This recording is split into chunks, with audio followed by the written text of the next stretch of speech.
Wow, Major Arlene finally comes back to review a WAD, and it's only the most talked about one ever. She's definitely just writing the algorithm. Okay, well, first of all, how dare you assume things about me that are entirely correct? And frankly, in this video, I may not be saying anything that hasn't been said by the thousands of people who have already played this WAD. But seriously, I've been watching this WAD become an absolute force of nature, so much so that I've had fellow community members exclaim how people entirely outside of the Doom community ask if they'd heard of or played my house. And these were veteran Doom members. The Doom World thread has over 1,000 replies, and the membership has absolutely ballooned since this WAD has come out. It's seriously grown legs. Even huge YouTubers like Jacksepticeye and some ordinary gamers took a crack at it. I'm assuming Markiplier might play it at some point, but he's pretty busy filming the Iron Lung movie, which, honestly, I'm pretty down with that. Okay, but why? There's been tons of technically, aesthetically, and thematically amazing WADs that have been similarly interesting but not nearly as well received, not even just within the Doom community. Well, my answer came when I finally sat down and looked at the Doom World thread after Bridgeburner and I had sat down together one night and played it. He and I had fairly different reactions. He was trying to figure out the technicals, I was trying to figure out the story. But as it turns out, some people were way more invested in the story that my house contained.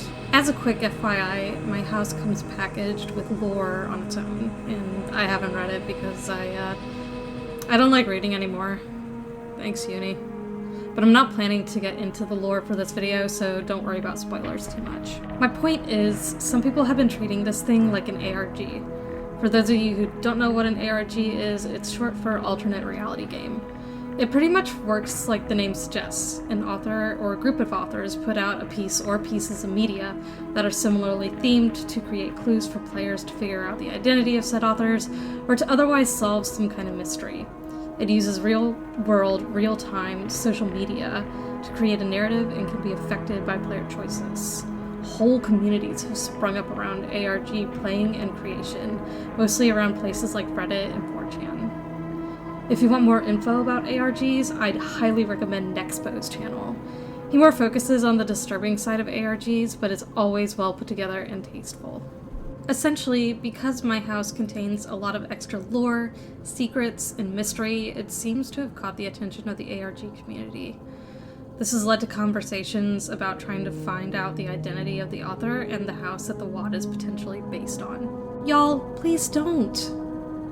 For one thing, it's just not a good thing to do. I don't feel like I need to expound on that legal part of things. Secondly, part of what makes my house great is the mystery of it.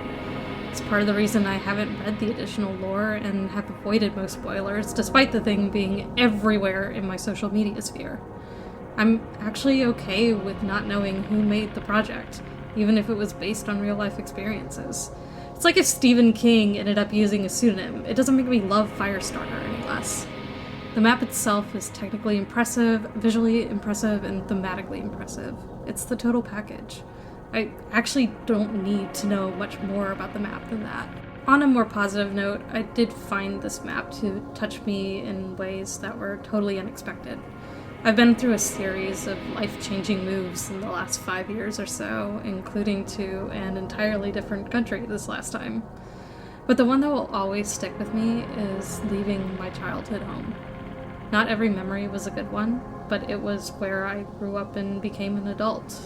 I tend to critique nostalgia sometimes as getting in the way of personal growth, but I'll always admire those who did their best to emulate their homes in Doom because it's a piece of them, their story. This WAD didn't just have the home, it had the story to unlock deep, sometimes painful memories that many of us can empathize with. The last piece of media that had me feeling this way was La Dispute's 2014 album, Rooms of the House, which drew upon childhood memories growing to adult life experiences, although who those memories and experiences belong to are muddled between real life and fiction. So I guess this is just my short PSA and thoughts about this map. I don't plan on unraveling every mystery. I know there's things I will miss. Completionism has never been my style, and I honestly would be curious to know who has been unable to unlock the entire map and how. But be kind to each other, be kind to mappers, and congratulations to my house for the inevitable CAG Awards 2023 win. If you want to keep up with me, I'm mostly on Twitter, I also have a Discord, and I stream on Twitch. Links in the description. This has been Major Arlene. Over and out.